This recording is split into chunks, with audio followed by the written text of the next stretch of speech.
знаменитые композиторы знали о том, как их музыка влияет на молоко, то, возможно, кто-нибудь да и посвятил бы одну из своих композиций этим созданиям. Однако это не мешает коровам наслаждаться настоящей классикой. На карусельной установке под звуки музыкотерапии они плавно перемещаются, будто на льду.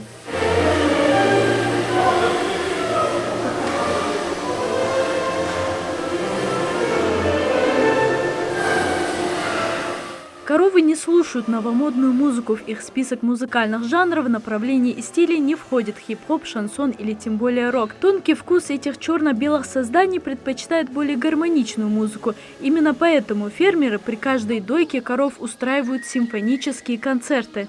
Ценители классики слушают музыку таких композиторов, как Чайковский, Моцарт, Бах и Штраус. Музыка играет в течение 3 часов. Именно столько длится процесс дойки. Порой даже кажется, что коровы подпевают своим мычанием. Со стороны все смотрится очень забавно и смешно, однако эта методика давно применяется на практике по всему миру. Она действительно работает. Слушая музыку, корова более спокойно, расслаблена, ее не пугает ни шум, ни резкие движения. Ведь от полученного стресса напуганная корова не сможет дать ни капли молока. Скептическую улыбку с лица стирают, как всегда, отрезвляющие цифры. Так что, кто знает, может и ваша корова порой нуждается в Чайковском. Допустим, вот у нее удой среднесуточный 30 литров, допустим. Если она будет заходить, вот музыки не будет, она будет заходить, пугаться, стресс будет. Но она может до 50% молока не отдать в этой ситуации.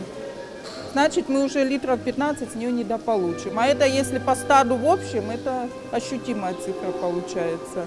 Музыка благотворно влияет не только на удой, но и в целом на общее состояние коровы. Да и коллективу так работать даже веселее. Несмотря на то, что комплекс практически автоматизирован, без традиционных доярок дойкой не обходится. Аша Тхамхоева хоть и не доит сама, но контролирует весь процесс. Как они только зайдут, мы их обрабатываем вымечкой, теплой водой. Все 4 струечки сдаиваем и одеваем в свой аппарат. При выходе она там додаивается, при выходе мы макаем мед, обрабатываем, и наши коровы выходят. Они иногда могут капризничать, а так большинство нет. Они у нас очень приятные коровы. Тем временем культурно просвещенные коровы направляются на косметические процедуры. С помощью фиксирующего аппарата мастер делает им педикюр. Процесс не самый приятный, но подобные жертвы не для красоты. Профилактическая обрезка копыт и их чистка позволяет избежать появления различных заболеваний. Это вот копыта отрастает, она может вот таких размеров отрасти. То вот эта вот часть обтирается. Или же вот эта вот часть, вот тут треск идет какой-то, ломается копыта, и автоматически вот живая ткань, рана. Опять же. А и при этом, если вот не чистить копыта, бактерия, которая вот сюда вот примерно вот попадает бактерия, тоже вот начинается гноение ноги. Кроме того, условия в комплексе позволяют коровам самим ухаживать за собой. Например, они периодически окунают свои копыта в ванночки со специальным защищающим раствором. А автоматические чесалки делают массаж и очищают кожу. Подобная забота вкупе с питательной кормовой базой позволяет добиться интенсивного производства молока и воспроизводства стада. На сегодняшний день основное стадо в молочно-мясном комплексе состоит из 830 голов крупнорогатого скота.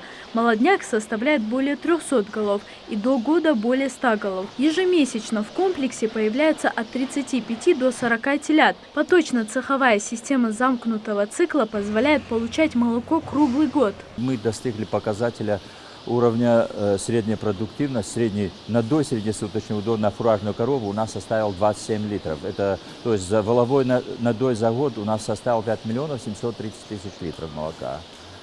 В этом году мы планировали получить 6 миллионов 400 тысяч литров молока. И примерно мы на этот показатель выйдем в этом году. У коров здесь протекает полноценная насыщенная жизнь. Они рождаются, взрослеют, начинают работать, порой ссорятся и мирятся, как люди. Буйным коровам даже обрезают рога, чтобы они никому не навредили. Так что вполне справедливая судебная система здесь тоже существует.